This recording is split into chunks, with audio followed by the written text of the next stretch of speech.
ago, and so I have something to show you. Kind of a surprise as well. My wife, she works at a shelter, and we found this dog today. Hi. How are you? She actually didn't get along with I guess the owners didn't get along with her.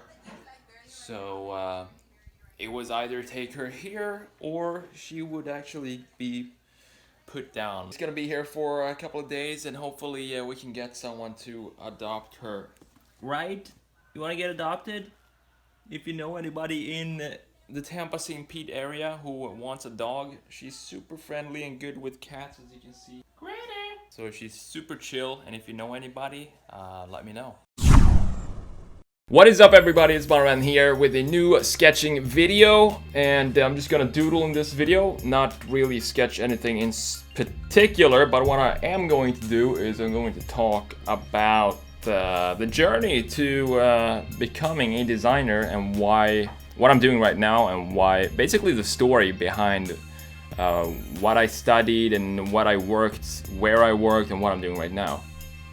It was a question in the comments on I think the previous video, so I thought, why not make a video on it and doodle something at the same time. If you've been following my journey for a while, or my Instagram or YouTube or any of the social media, I think you know that I'm from Sweden, and right now I live in the US. I live in Florida. I always wanted to be a designer, and my dream when I was a kid was to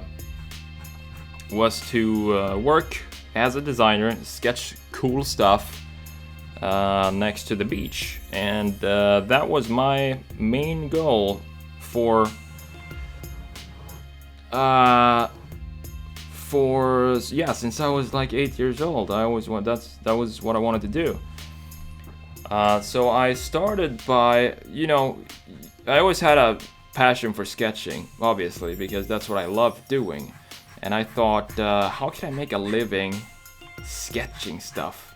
And especially, how can I make a living sketching stuff while I live next to a beach in a sunny, warm place? So that was kind of what I had in the back of my head for a very long time. And that kind of led all my decisions, that guided my decisions. So I studied, I applied for a bachelor degree in industrial design in Sweden, and I got in Sundsvall. It's called Mid Sweden University. Great school, had a lot of fun, met some awesome people there, good friends that I wish were living closer, but it was a great time, and that was 3 years.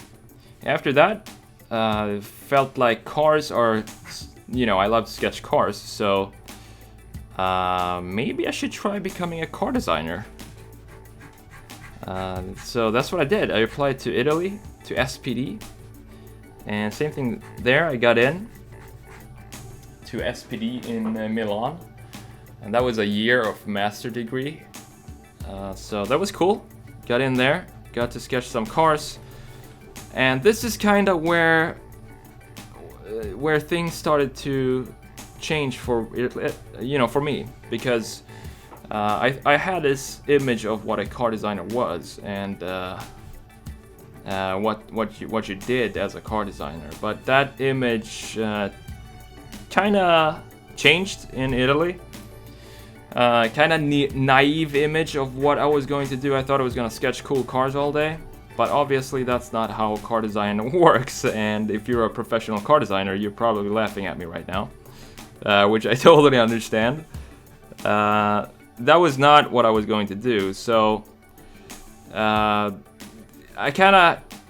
Italy kind of gave me the feeling that there's a lot of politics, I guess, involved in car design, and who gets picked to do what and stuff like that, and personally, I don't want any of that stuff. All I want to do is to sketch things, use my markers, my legendary big pen at this point, and some random printing paper, and just sketch things. That's what I ever wanted to do. I thought I wanted to be a car designer, but not really. So okay, right, so let's cut to after Italy. I got my master's degree. Now I guess I was gonna apply for a job somewhere. I still had the dream of living next to a beach, so I applied to. I worked a bit in Italy and Switzerland for that was very short time, around 3 months I think after I graduated. We did some. I just did some concept sketches for a couple of companies there. And after I left that place, I went home to Sweden and started applying the crap out of, companies. I just applied everywhere there was abroad and that met the criteria of having a beach close to it. So I applied back to south of France, Italy, Australia. I applied here, obviously, to the US. I even applied to Canada because I thought, why not? I mean, it would be a cool country to go and work in. So I sent out. I still have my old emails in my old Gmail account of all the applications that I sent out, and there were a lot of applications, a lot, hundreds, maybe 100 a day for a month or so, to all kinds of companies, letting them know what I have to offer. So I tried to do some research. I didn't have a template of an email that I sent out, so this took a lot of time. But what I did, I tried to research the company that I was sending the email to and tried to figure out what my specific skill set could help them with. So what if I was the owner of the company and I was applying myself to my own company, how would I present myself as a potential employee at my own company? I want to know what I can bring to the table. That's number one. Why am I paying you to be here in my company? So I was trying to figure out what they needed help with and if I was a good fit for them, if I actually can help them.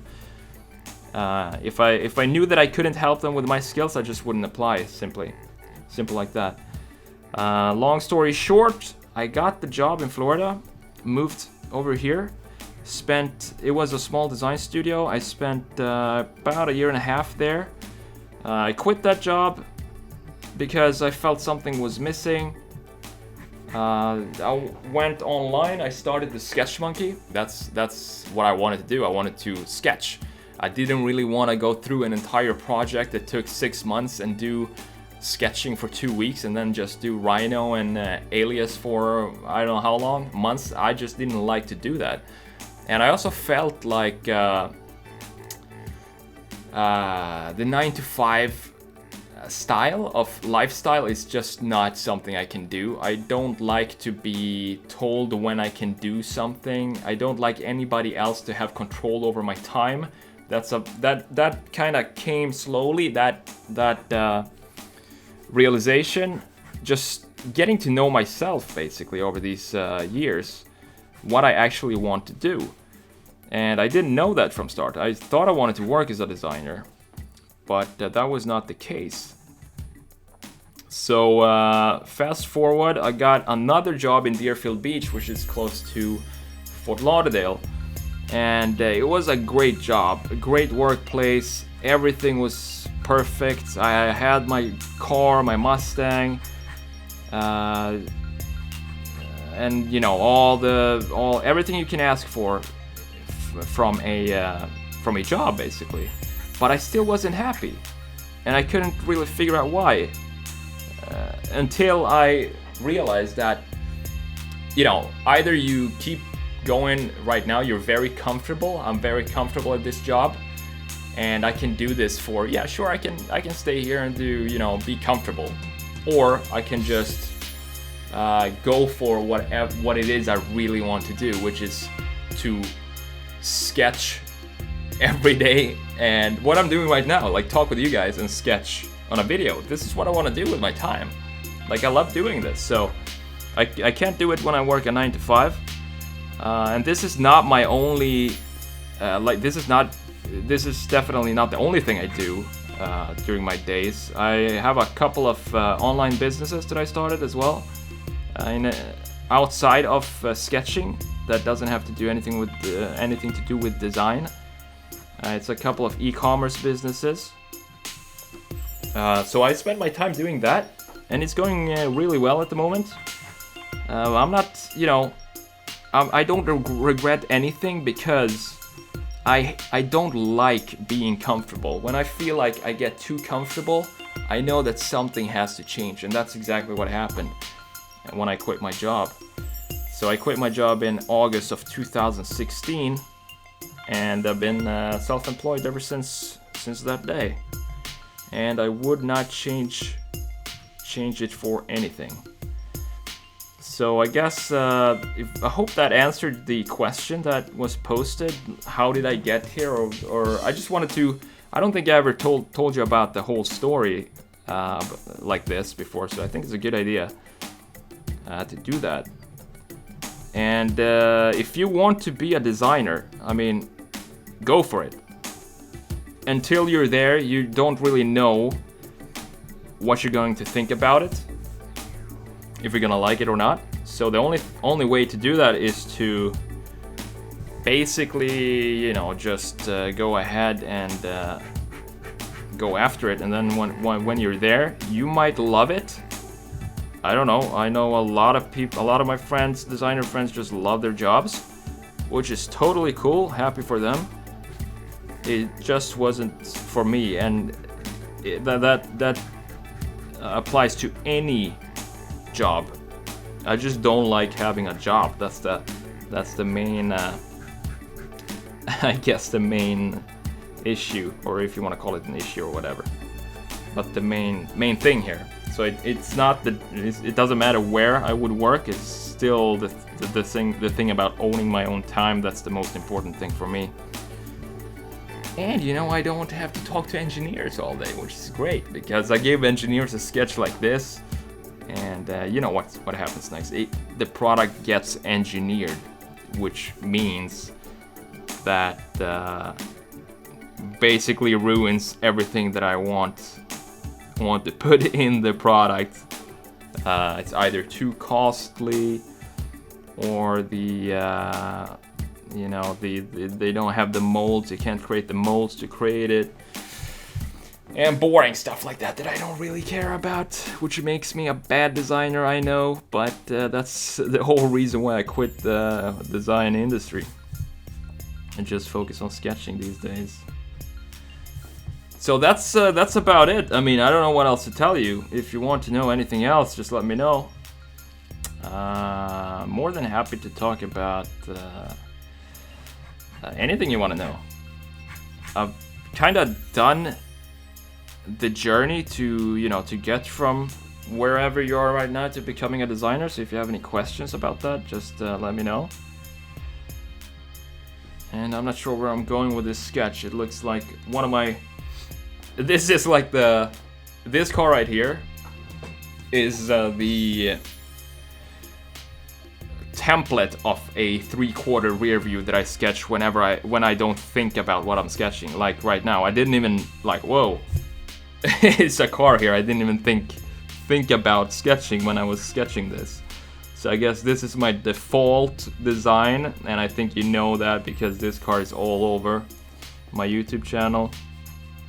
Maybe I should build this car someday. That would be cool. But